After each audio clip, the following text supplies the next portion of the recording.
Hi everyone, this is Aisha. Welcome back to Let's Play Ogre Battle 64. Last time we got rolling on Scene 14 Thoughts in the Out Heights. Again, that was the oh my god I haven't made a video in like a month and a half video, and I don't know, it's kind of all over the place, so life seems to have settled down a little bit, as busy as it may seem recently.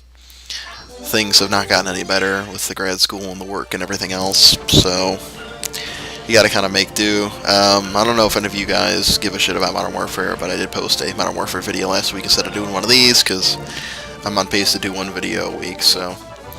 Luckily this week, you are in luck, I do have a little bit of free time coming up with the Thanksgiving holiday, so I may be able to push another video or two out in the next couple of days, and either have them on standby, or release them this week if the consensus wants it. Also, I don't know if anyone gives a shit if I post YouTube bulletins, but I posted one like a day or so ago asking what I should do next, so I didn't really get any response, mostly because probably nobody saw it, but I do have some free time within the next day or two up until Black Friday, the Friday after Thanksgiving, but, you know, I mean, I could do more Ogre Battle, I could get back to Pokemon, I could start something different with Skyward Sword. Definitely been thinking about that, it's been sitting in my hard drive for a little bit, but, you know, we'll have to see what happens with that.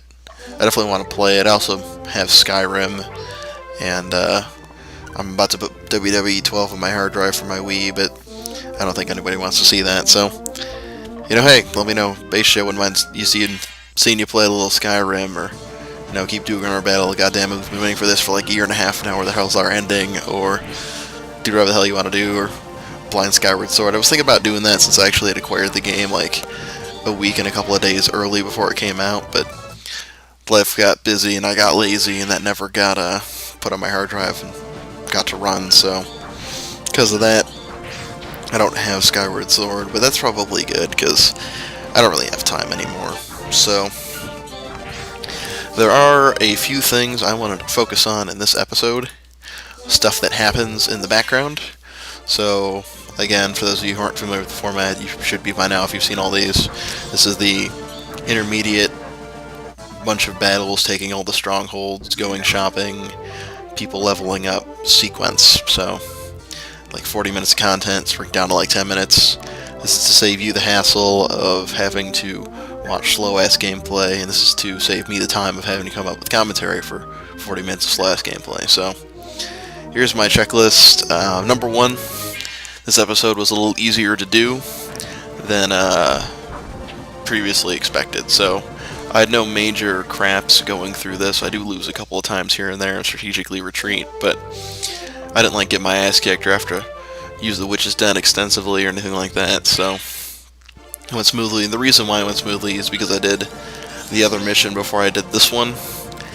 I explained that a little bit around the end of the last mission, but I did it this way for a reason. So by taking the route that I did, this would make part 2 easier than part 1. So that's kind of why I did it the way I did it. I don't really know if may have been intelligent and didn't miss out on secret character or 2, which brings me to the next point. So I did link you guys to the secret character I missed last time around. I did link you to a video of that with my same guy, Mr. JR. What's his numbers? Can't think of his full name, but that Spanish guy I referred to. His run through, he also unlocked the secret character for this mission. You actually get it when you go to the city or stronghold at Puld, P-U-L-D. That's west of Zigaveld, and if you go there and either get the person on the stronghold to leave, or kill them and touch the stronghold, if your alignment's correct and you're doing this correctly, or if you play this mission first instead of playing the other one first, you unlock the chance to have Aisha, the priest, join your party, battalion, fight group, bunch of dudes. So, because of the way I did things, I did the other mission first. I don't have access to her, but I figured I would at least show you guys the cutscene of getting the opportunity to get her, which Mr. JR decides to do. So there, I'm in the fight for it right there. So, again, the way I did it, I'm not unlocking her, but if you want to see what her story is, I'll link you to it in the description. It'll bring you right to the scene again. So, for those of you asking for more of a complete walkthrough, there you go. There's that little tidbit I decided to include. I didn't unlock Aisha, so stuff will be linked in the description so you can see how that's done.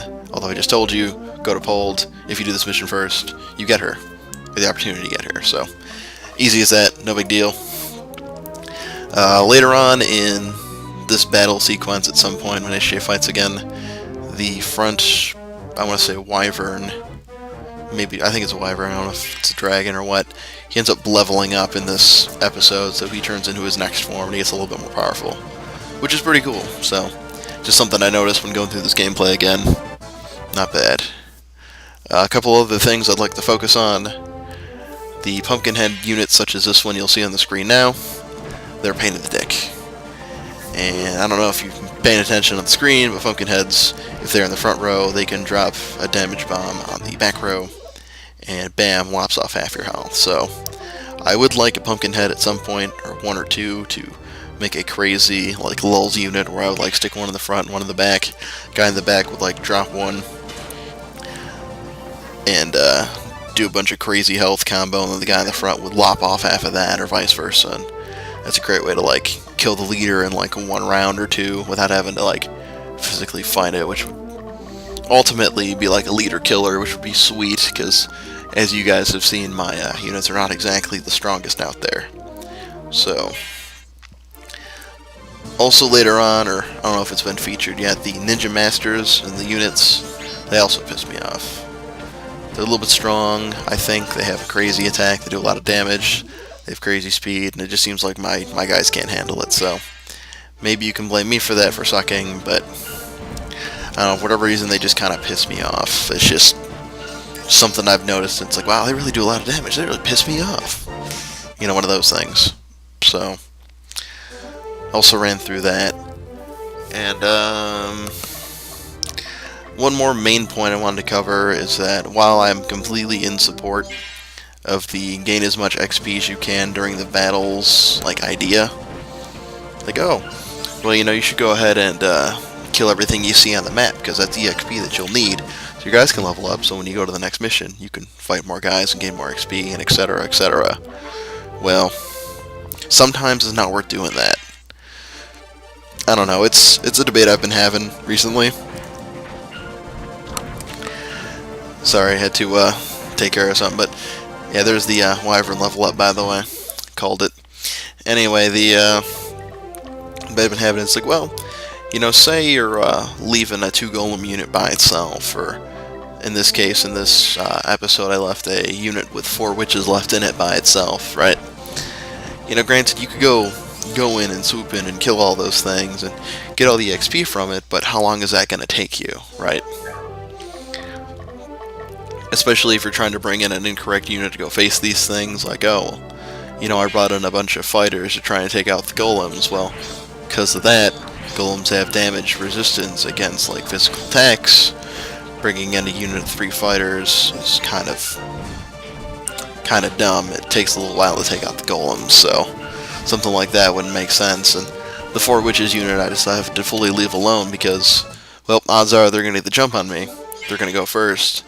And that's 4 witches that can all use Paralyze, and Paralyze 4 of my guys. So, I mean, a unit full of 5, 4 guys get paralyzed, you have 1 guy to attack, right? And that goes really slow when you're trying to take out 4 people who can paralyze you all at once. So, that's kind of why I left those alone, too. I mean, I'm sure if I had all the time in the world, I could have, you know, fleshed through that and probably fast-forwarded through it, but I didn't, so criticize me if you want for that, but I was doing it for the sake of my sanity, and the sake of not wasting your time. Besides, we can always train if we're feeling a little weak or something like that. So you'll see, I believe, Muller step on Pold there, and as you can see, no cutscene was unlocked for Aisha. So if you want to check out that little cutscene, link will be in the description, like I promised.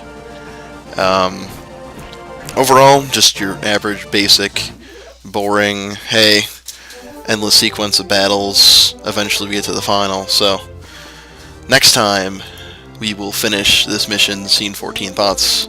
We'll send HeeroJay in for the final strongholding cutscene, and that's what you have looked forward to for next time. So you got any questions, comments, whatever, you know, I'm here, blah blah blah, just leave me a comment, I'll get to you. And other than that, let me know what you want to see in the next couple days if you catch this early enough, because I do have a couple days off to get shit done. So, I want to thank you guys for watching, and we will see you next time on HJ's Let's Play of Ogre Battle 64.